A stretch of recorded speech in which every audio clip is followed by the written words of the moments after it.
wafdi sare oo ka socda dawladda Itoobiya ayaa soo gaaray caasimadda Hargeysa waxaana ka soo degeen madaarka Cigaal International Airport kadib intaasi waxa ay booqdeen isla markaasina ay u kurgaleen suuqa Waaheen oo habeenkii xalay uu dab xooggan ka kacay isla markaasina uu khasaare gaarsiiyay hantidii halkaasi taalay waxaana soo indheeyay qaybaha kala duwan ee dabka qabsaday iyo sidoo kale khasaaraha soo gaaray suuqa weyn ee Waaheen wafdigan uu hogaaminayo wasiirka wasaaradda maaliyadda ee dalka Itoobiya Ahmed Shide iyo sidoo kale mas'uuliyiin sarsare oo ka tirsan dawladda Itoobiya ayaa waxa ay ka warrameen ujeedada socdaalkooda waxaana ay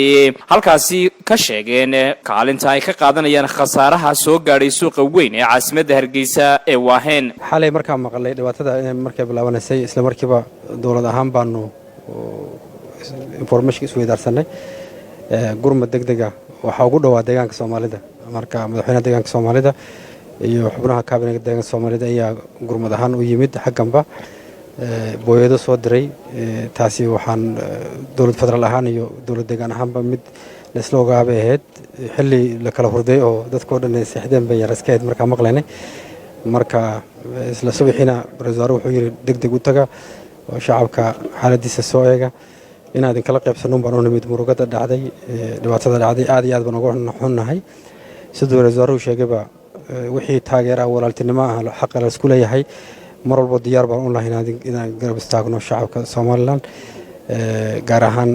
magaalada Hargeysa dhibaatada ka dhacday dhibaato culus oo weyn weeye hanti badan baa ku burburtay alxamdulillah naf kumayna go'in ilaa hadda mana maqal marka dib u dhiska insha Allah wixii taageera annagu in looga baahdo diyaar baa idin lanahay inaan walaaltinimada muujino baan idin nimid oo aan xaaladda aan idin kala qaybsano haddana madaxweynahan iyo fariinta ra'iisul uu noo soo dhibay ayaan gaarsiin doonaa geesta kalena wasiirka wasaaradda isgaarsiinta iyo teknoolajiyadda Soomaaliland Dr. Cabdi Weli ayaa isaguna waxa uu mahadnaqay wafdiga ka socda dawladda Itoobiya isagoo ka warbixiyay khasaaraha soo gaaray suuqa weyn ee Waaheen oo habeenkii xalay dab xooggan ka kacay maanta way bisha afraad tahay laba oo maalin sabtiya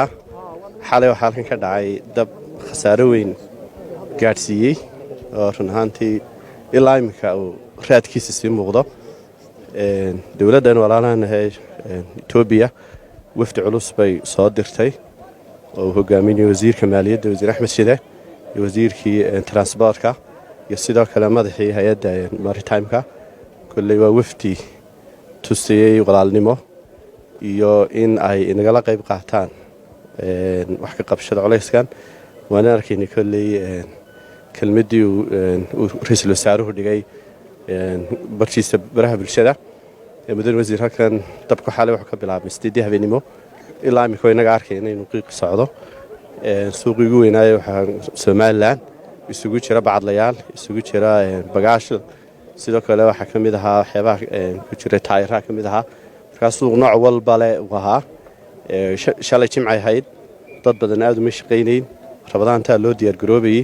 xilli stadium bilaabmay caqabada ugu weyn waxay ahayd meel walba waxneedo meel ay dibdemiska hore u gaaraan walwaay laakiin raantii sida ka muuqatay dhammaan ciidamada kuwa dibdemiska ay ugu horeeyaan oo ay ka mid yihiin dibdemiska dawladda deegaanka Soomaalidu wax badan bay ka qabteen waana la isugu tagay isla warbixinta ku hayna cid kuma dhiman 22 qof ku dhaawacmay badankooduna ay fududayd tiraylaasdeeda ilaa imika yaalay dhakhtarka hantida wixii gubtay maaha wixii kalena ammaanka ciidamadu ilaaliyeen aad baad ugu mahadsantiin inaad sidaa degdeg ah noogu timaadaan oo aad nagala qayb qaadataan waxa weeye hawsha gurmadka waa soo dhaweynaa dalka dalkiinii dawladda adkaysan sida wixii jira waxaad ku biirinaysan idinka ku soo biirin